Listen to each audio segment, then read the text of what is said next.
Bonjour à tous et bienvenue dans Smart Patrimoine, l'émission qui vous accompagne chaque jour dans la gestion de vos finances personnelles à 13h sur Bismart. Au sommaire de cette édition, nous commencerons comme d'habitude avec patrimoine thématique, un patrimoine thématique consacré comme tous les mardis aux façons d'investir un peu moins traditionnelles. En l'occurrence, nous aborderons le financement participatif à destination de projets en lien avec la transition énergétique des territoires, des investissements qui posent de nombreuses questions pour ceux qui souhaitent s'y lancer.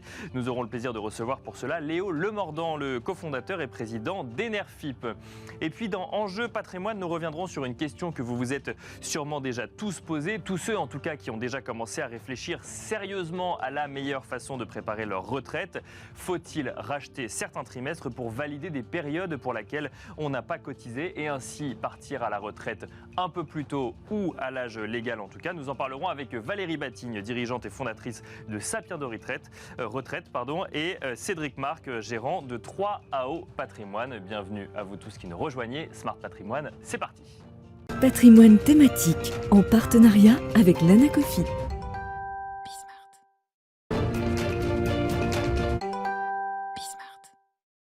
Et c'est parti pour patrimoine thématique, un patrimoine thématique consacré donc comme tous les mardis, je le disais, à un investissement alternatif ou en tout cas un peu moins conventionnel. En l'occurrence, on aborde la thématique du crowdfunding appliquée à une thématique d'investissement particulière, la transition énergétique qui comprend aussi bien le solaire, l'éolien ou encore la méthanisation. On va en parler et on va vous expliquer tout ça avec Léo Lemordant, le cofondateur et président d'Enerfip qui est sur le plateau. Bonjour Léo Lemordant. Bonjour Nicolas.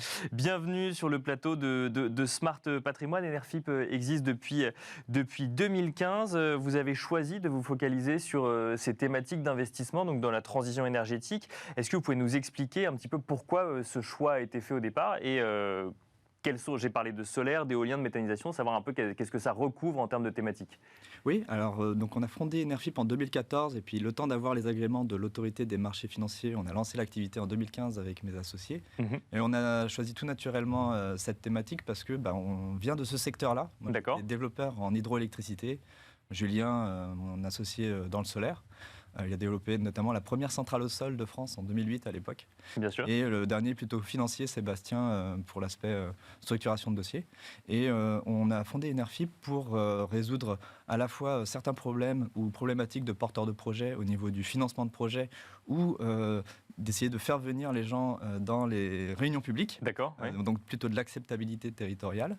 Et à la fois du côté des particuliers, leur donner accès à un placement qui est aujourd'hui trusté par les fonds d'investissement, d'infrastructures qui financent les projets, et alors que c'est des investissements qui sont quand même attractifs au niveau du couple rendement-risque. Et donc là, c'était un moyen de leur donner accès à ce type de nouveaux financements. Alors, il y a deux choses que dans votre réponse. Il y a d'abord le côté financier, rendement-risque, on va y revenir. Juste avant, vous nous avez parlé de réunions publiques, d'échanges avec les habitants, finalement, des territoires où ces projets sont portés. Ça veut dire quoi? Ça veut dire qu'il y a un vrai enjeu aujourd'hui sur des projets qui sont quand même conséquents en termes d'investissement, d'échanger avec les locaux, finalement, les habitants des territoires sur lesquels ils vont être implantés? Oui, tout à fait. En fait, c'est des projets qui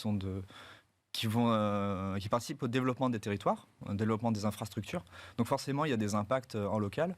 Et dans le cadre de la concertation publique, il faut faire un tas de démarches pour avoir le retour des gens qui vont être impactés par ces projets. Et ça, c'est obligatoire dans le schéma finalement du développement du projet? Alors le financement participatif n'est pas vraiment obligatoire. Oui, non, bien sûr. Non, là, je parle du coup de l'échange public, effectivement. Absolument, c'est vraiment nécessaire. Et il y a des contraintes légales d'ailleurs qui viennent s'ajouter à la nécessité d'aller vers les gens qui sont impactés par les projets. Et le financement participatif vient apporter une touche supplémentaire pour apporter la touche finale. Bien sûr, c'est non seulement on est au courant du projet, mais en plus de ça, on peut y prendre part. Il y a de la redistribution des richesses qui sont créées par les communs que sont le vent, le soleil, les ressources en fait du territoire, quoi. Alors, est-ce que vous pouvez nous expliquer, parce que on a en tête l'éolien, parce que l'éolien déjà c'est un sujet qui est évoqué là dans la campagne présidentielle, et on entend souvent que c'est compliqué parce que personne ne veut avoir d'éoliennes à côté de chez soi. soit. Donc, l'actualité fait qu'on comprend qu'il y a des réunions publiques. Est-ce que vous pouvez nous expliquer, que ce soit sur des projets solaires, éoliens ou d'autres, comment est-ce que ça fonctionne, par qui c'est porté, comment est-ce que ça arrive sur les territoires, pour comprendre à quel moment le particulier peut décider ou non de s'intéresser au projet et ensuite potentiellement d'y investir? Oui, alors c'est vrai c'est dans l'actualité, et puis il y a des candidats à la présidentielle qui portent ce sujet haut et fort. C'est depuis toujours en fait que des projets vont vers le public pour essayer d'avoir le retour, améliorer l'organisation du parc, peut-être supprimer un mât à un endroit qui a un fort impact visuel, réduire le nombre de mâts, déplacer le projet de quelques centaines de mètres, ce genre de choses. Après, c'est vrai que les opposants ont une forte visibilité, mais dans l'ensemble de la population française, ils ne représentent que 15% en fait. Quand on regarde les sondages qui sont faits par les grands instituts de sondage, et si on va regarder même les populations qui sont à proximité des parcs, à moins de 5 km, le taux de gens qui sont pour les projets éoliens, qui habitent à côté, c'est 75%. Donc en fait, il y a une forte visibilité des opposants, et à l'inverse, une majorité silencieuse, entre guillemets, qui n'a pas voix au chapitre. Et c'est ça qu'on met en valeur, nous, à travers nos collectes. À titre d'exemple, je voudrais... voilà, donc dans l'éolien, dans le solaire, on va promouvoir certains projets qui sont à dimension quand même très forte, très, très impactante pour le territoire. Par exemple, cette centrale solaire qui est la plus grande d'Île-de-France, fait quand même 24 hectares en fait. C'est assez massif.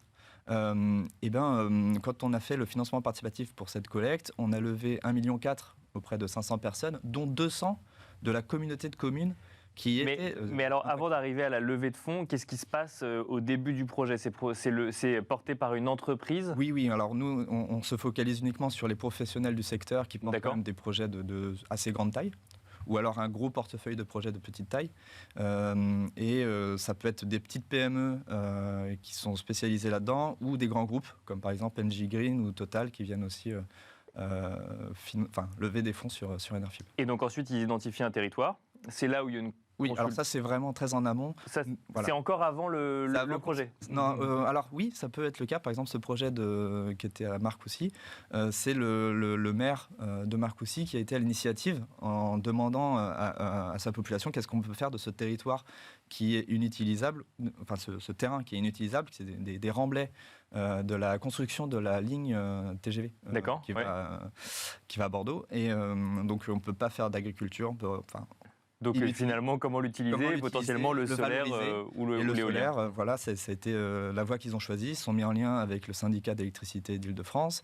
Ils ont choisi un partenaire privé pour faire le développement de projet, qui en l'occurrence était NJ Green. Bien sûr. Et à partir de là, donc il y a eu les étapes de toute l'ingénierie en fait du projet. On commence par là avant de parler financement. Exactement.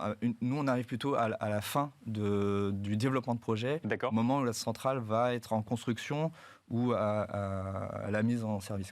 Et alors, donc, du coup, ensuite, vous proposez un investissement via du financement participatif. Ça veut dire que vous vous adressez essentiellement aux territoires concernés par le projet, ou c'est beaucoup plus large que ça? Souvent, c'est le cas, parce qu'il y a une volonté du porteur de projet de redistribuer en priorité, en tout cas. D'associer finalement au projet. Mais on a aussi une autre typologie de projet, où là, j'ai commencé à l'évoquer en introduction, où l'objectif est moins de faire ce dont on vient de parler, de l'acceptabilité territoriale, etc., mais vraiment d'apporter du financement de projet, et où l'objectif, c'est d'être quand même à des conditions de financement les plus favorables possibles pour le porteur de projet, tout en apportant une rémunération assez attractive à l'investisseur. Donc là, on réfléchit en termes d'investissement avec un rendement de 5%. Pas forcément garanti comme n'importe quel projet, comme n'importe quel financement. Non, c'est pas garanti dans la plupart des cas. En tout cas, c'est l'économie réelle. Donc il y a une part de risque qu'il faut appréhender. Après, on est sur des technologies qui sont quand même très matures, des projets qui sont développés par des professionnels. Donc le risque, on peut l'appréhender, on peut le mesurer et mettre en face des sûretés juridiques, des éléments qui vont permettre de compenser ce risque de manière... voilà. Et c'est quoi le risque en fait? C'est que le projet ne voit jamais le jour parce qu'il y aurait des recours de riverains ou d'habitants? Ça peut être ça. Quand on vient apporter du financement de développement de projet très en amont, Dans la plupart des cas, on a quand même dérisqué ce point-là. D'accord. Et on apporte des financements qui sont plutôt à des étapes de maturation du projet, une fois qu'on sent que ça va se faire, même s'il y a encore certaines étapes de développement à réaliser. Mais qui ne seraient pas bloquantes pour le projet. Qui peuvent être bloquantes pour le projet. Par exemple, un Covid a pu être effectivement, bien sûr. a pu apporter des sueurs froides aux développeurs de projets pour l'approvisionnement, par exemple, des panneaux. Il y a eu des problèmes logistiques qui ont fait qu'il y a eu des décalages temporels sur la livraison. Nous, heureusement, sur les projets sur lesquels on était positionnés, il n'y a pas eu d'impact, mais c'est un événement externe à la routine qui peut venir impacter un projet, quoi. On n'investit que sur un projet dans lequel on croit, ou on peut prendre la décision de venir chez Enerfip et de dire je suis intéressé par cette thématique de transition énergétique au sens large, et du coup investir dans un portefeuille de projets? Il y a les deux. Il y a des investisseurs qui souscrivent au projet qui est à côté de chez eux. D'accord. Voilà, donc il y a souvent une somme conséquente. Par exemple, sur Marcoussis, on était quasiment à plus de 3 000 € de ticket moyen. D'accord. Et à l'inverse, il y a des gens qui vont utiliser Enerfip comme un moyen de diversifier son épargne et mettre des plus petits tickets, mais très régulièrement. Donc on a par exemple des investisseurs qui ont souscrit 30 fois avec des tickets de 500 €. Donc à la fin, ça fait quand même 15 000 € d'encours. Bien sûr, oui. Mais répartis, en foisonnant le risque sur 30 projets. Et alors, dernière question pour comprendre un petit peu ce type d'investissement, parce que c'est sûr qu'en fait, quand on finance à côté de chez soi, on comprend assez bien qu'on a envie d'y être associé de manière plus long terme. Quand on réfléchit vraiment en investissement, justement, est-ce que c'est une épargne de court terme, de long terme, un investissement sur 2 ans, 10 ans? Alors, vu qu'il y a une assez faible liquidité, on ne peut pas sortir à tout moment de ces produits. C'est quand même de l'épargne dont on n'a pas vraiment besoin tout de suite. Après, on propose des maturités très courtes, jusqu'à 12 mois. Et après, des projets sur beaucoup plus long terme, 5 ans, 6 ans, etc. Donc, on peut adresser toutes les problématiques d'épargne des investisseurs. D'accord. Et chacun peut choisir en fait ce qui lui correspond en fonction à la fois ce qu'il souhaite. Par exemple, quelqu'un qui ne souhaite pas financer un projet éolien, il n'a qu'à pas souscrire. Et à l'inverse, quelqu'un qui veut absolument foncer dans la transition énergétique, et on en a absolument besoin si on veut atteindre la neutralité carbone en 2050 collectivement, il faut y aller et donc désépargner une grosse partie de son épargne de produits plus classiques pour aller soutenir ces projets dont on est sûr qu'ils ont un impact direct et immédiat sur la transition énergétique. Merci beaucoup Léo Lemordant d'être venu nous expliquer du coup comment investir via du financement participatif dans la transition énergétique. Je rappelle que vous êtes le cofondateur et le président d'Enerfip. Mais merci à vous et on se retrouve tout de suite dans Enjeu Patrimoine.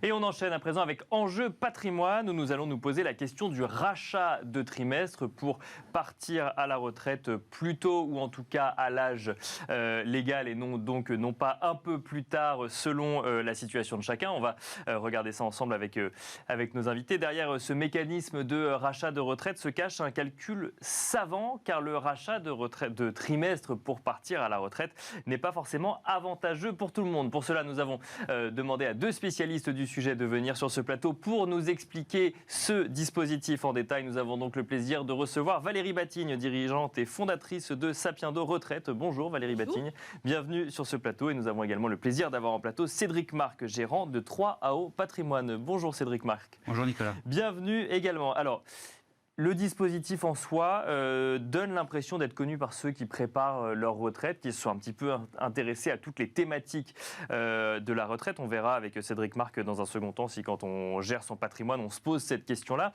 D'abord, Valérie Batigne, racheter des trimestres pour partir à la retraite, soit à l'âge légal et donc éviter de partir un peu plus tard que l'âge légal, voire même éventuellement d'envisager de partir plus tôt. Est-ce que vous pouvez nous expliquer un petit peu le fonctionnement de ce dispositif? Est-ce que ça s'adresse à tout le monde? Comment ça fonctionne? Alors, le rachat de trimestre permet d'augmenter le montant de sa retraite à un certain âge. Quelque part, c'est un substitut à travailler plus longtemps pour gagner plus à la retraite. D'accord. Mais pour que ce soit efficace, parce que tout le monde peut acheter des trimestres, mais il faut que ce soit efficace. Pour que ce soit efficace, il y a un prérequis. Il faut que le candidat au rachat de trimestre manque de trimestre. D'accord, oui, bien sûr. Oui, ça on ne va pas racheter des trimestres en plus, oui, bien sûr. Beaucoup de personnes pensent que racheter des trimestres, ça va nécessairement toujours augmenter le montant de sa retraite. Non, dans certains cas, pas du tout ou très peu. Donc en fait, il faut que le candidat au rachat manque de trimestre. En fait, l'idée, c'est avoir accès à l'intégralité. Pour avoir accès à l'intégralité de sa retraite, on peut se poser la question de racheter certains trimestres, Voilà. mais c'est pas parce qu'on aura cotisé toute notre vie et qu'on aura notre retraite à taux plein, et si on rachetait en plus, parce qu'on aurait les moyens, 5 ou 6 trimestres, ça va pas augmenter la rente qu'on aura ensuite Non. à la retraite. Pas nécessairement. D'accord. Pas nécessairement. Cédric Marc, quand vous échangez avec vos clients, le sujet du rachat de trimestre de retraite, c'est quelque chose qui est envisagé quand ils viennent vous voir en vous disant voilà, j'ai épargné, je commence à réfléchir un peu plus concrètement à ma retraite, à ma situation patrimoniale. C'est quelque chose qui est connu des gens qui préparent leur retraite? Alors, après 25 ans d'activité, il y a dû y avoir 2 ou 3 personnes qui se sont posé la question. D'accord. Parce que ça s'inscrivait dans leur stratégie patrimoniale. Voilà. Donc, c'est un sujet qui est peu évoqué. Mais peu évoqué par manque de connaissances sur le sujet? Ou parce que effectivement le calcul dont on va parler fait que c'est pas forcément avantageux pour tout le monde? Parce que pas de besoin, et aussi parce que la typologie de clients part souvent... c'est des dirigeants chez les entreprises, des cadres donc qui ont un souhait de partir le plus tard possible, en fait. D'accord. Oui, donc on ne va pas racheter ces trimestres vu que déjà il faut des trimestres qui manquent, Voilà. comme nous le disait Valérie Batti. Voilà, le rachat de trimestre, c'est un substitut à travailler plus longtemps pour gagner plus à la retraite. Donc si vous avez effectivement des clients qui déjà travaillent, qui ont du mal à arrêter de travailler, voilà, c'est ça. Dans leur cas, ça va servir à rien. Bon alors, et du coup, ce dispositif, on a compris qu'il faut avoir un manque de trimestres, donc pour ensuite pouvoir les racheter. Et qu'est-ce qui se passe qu'après on va voir l'assurance retraite et on dit je vous rachète 3-4 trimestres. Alors là, il y a tout un processus. Il faut d'abord se déterminer, est-ce que j'ai besoin ou pas, est-ce que j'ai intérêt ou pas de racheter des trimestres. Et alors, c'est là toute la question. C'est là toute la question. Après, il y a un processus administratif qu'on pourra décrire qui dure 6 mois environ. D'accord. Mais le point de départ, c'est est-ce que ce sera rentable pour moi? D'accord. Donc, pour déterminer si c'est rentable, parce que tout est là, il faut faire 2 calculs. Nous, chez Sapiendo, on fait 2 calculs. On fait un premier calcul, combien j'aurai à la retraite à un certain âge, par exemple à 62 ans, bien sûr, le plus tôt possible, sans racheter des trimestres. Et si j'en rachète 3, 4, c'est ce qu'on détermine, combien je vais avoir en plus. Et donc là, vous déterminez un montant additionnel de retraite lié au rachat de trimestre. D'accord, ok. Imaginons par exemple que ce soit 1 000 € de plus par an à la retraite. Je prends un chiffre rond. Donc vous aurez, si vous rachetez par exemple 4 trimestres, 1 000 € de plus par an. Bon. Mais il y a un coût pour ça. Bien sûr, c'est combien ça coûte le trimestre. Ouais, c'est ça. Donc ce coût est important. Alors le prix n'est pas fixe, je ne peux pas vous dire c'est tant. D'accord, ouais, c'est ça. C'est pas un prix fixé par l'administration qui dit voilà le fixé, mais le barème dépend de 3 critères. D'accord. Il dépend de l'âge du candidat au rachat, de ses revenus. D'accord. Et des options, parce qu'il y a plusieurs options dans les rachats de trimestres. Si on se place à peu près à 60 ans, nous on ne conseille jamais de racheter des trimestres avant un certain âge, le prix moyen, on va dire, pour avoir un ordre de grandeur, c'est à peu près 4 000 €. D'accord. Donc un rachat... À 60 ans. Vers 60 ans. Mais parce que quand vous nous dites que c'est en fonction de l'âge ou du revenu, plus on avance en âge, plus c'est cher ou moins c'est cher? Plus on avance en âge, plus c'est cher. D'accord. Donc on aurait intérêt à les racheter jeunes, si je comprends bien. Alors, de ce point de vue-là, oui. Ouais. Plus vous le faites jeune, moins c'est cher. Mais quand vous le faites jeune, vous ne pouvez pas déterminer si ce sera efficace. Pourquoi? Parce que je vous ai dit, il faut qu'il manque des trimestres. Bien sûr. Ouais. Or, comme on a une tendance à décaler l'âge légal de départ à la retraite, si on le décale de 2 ans, ce qui s'est passé, parce que vous pensez qu'il vous manque 4 trimestres. Pour le moment, l'âge légal de départ, c'est 62 ans. Si on vous dit dans 6 mois, désolé, pour toi, ce sera 65. Donc vous allez travailler 3 ans de plus, donc 12 trimestres de plus. Donc vos 4 trimestres qui vous manquaient, vous les aurez naturellement, puisqu'on va vous demander de travailler 3 ans de plus. Oui, mais donc, du coup, si je les ai rachetés, j'aurais pu partir un petit peu avant, peut-être à 64 au lieu de 65, c'est ça? Parce que si l'âge légal, vous n'avez pas le droit de partir avant l'âge légal. C'est une contrainte législative. Donc si on vous repousse cet âge... Alors, effectivement, il ne faut pas oublier que d'un côté, il y a l'âge légal et de l'autre, il y a le nombre de trimestres cotisés pour avoir sa retraite à taux plein. Donc effectivement, si jamais on nous dit en fait c'est 65, on les aura cotisés de fait puisqu'on n'aura pas pu partir à la retraite avant. Exactement. Donc vous êtes jeune, si vous les rachetez maintenant, parce que vous pensez, avec les règles actuelles, qu'il va vous en manquer 2, 3 ou 4, bien sûr, oui. Quand vous arriverez à l'âge légal de la retraite, on vous dira, de toute façon, tu n'as pas le droit de partir avant tel âge, donc vous allez naturellement travailler plus longtemps et acquérir ces trimestres que vous croyez aujourd'hui qui vous font défaut. D'accord, ok, je comprends. Voilà. Parce que je voyais effectivement qu'on pouvait racheter ses années d'études, par exemple, ou en tout cas quelques trimestres de ces années d'études. Ça, c'est vrai, vous pouvez toujours racheter vos années d'études à tout âge et vos années incomplètes, mais si vous le faites jeune... Ça se trouve, ça servira à rien.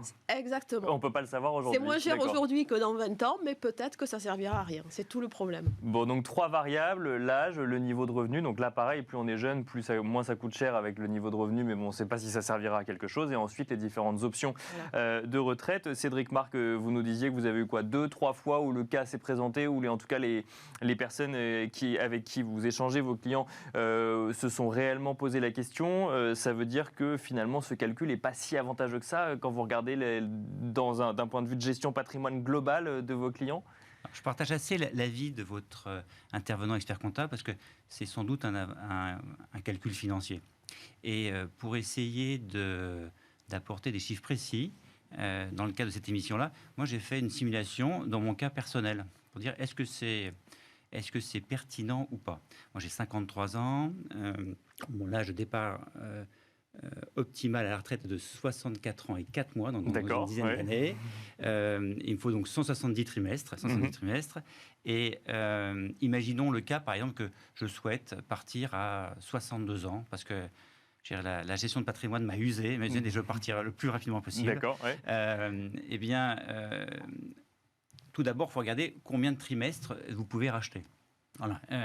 Et moi, dans mon cas, dans mon relevé de carrière que j'ai sorti hier, eh bien, je peux au maximum racheter 4 trimestres. D'accord. Est-ce qu'il y a une limite au nombre de trimestres qu'on peut racheter? Comme disait Valérie, c'est en fonction des trous. Voilà. D'accord. Dans votre carrière. Vous pouvez racheter donc, soit vos années d'études, si vous n'avez pas travaillé. Certains travaillent pendant leurs études, mais si vous ne travaillez pas, vous n'avez pas de trimestre. D'accord. Donc, ces années-là, vous pouvez racheter des trimestres. Ou vous pouvez racheter des trimestres quand vous avez travaillé, mais vous n'avez pas validé 4 trimestres. C'est ce qu'on appelle les années incomplètes. D'accord. Si vous avez 1, voire 0, 1, 2 ou 3 trimestres, vous pouvez racheter le complément. D'accord, mais c'est important. C'est-à-dire qu'on ne peut pas dire, je rachète un trimestre n'importe lequel. C'est-à-dire qu'en fait, ça correspond forcément à un trou. Non seulement c'est qu'on n'en a pas assez pour partir à la retraite, mais ça doit correspondre à un trou dans la carrière professionnelle. C'est ça. Ou aux années d'études. Ou aux années d'études. Oui. Donc là, globalement... Et en imprimant hier mon relevé de carrière, j'ai remarqué qu'en 87 et en 89, 1900... Hein. Bien sûr. Il faut bien le préciser. Voilà. En fait, il y a eu des cotisations, mais 0 trimestre. D'accord. Voilà. Donc, dans mon cas particulier, je peux à ce jour racheter 4 trimestres. D'accord, vous avez le droit à 4 trimestres. Okay. Donc, le calcul, comment je l'ai fait?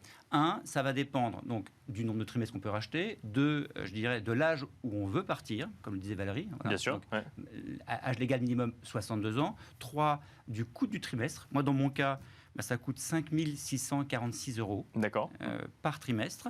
Et surtout de votre tranche marginale d'imposition. Donc, en faisant un calcul rapide, c'est-à-dire que si je veux partir à 62 ans avec le taux de 63 ans, taux de pension bien sûr, ça me fait gagner 119 € par mois. D'accord. Et ça me coûte 4 trimestres à 5 646, ça coûte 22 500 €. Au total?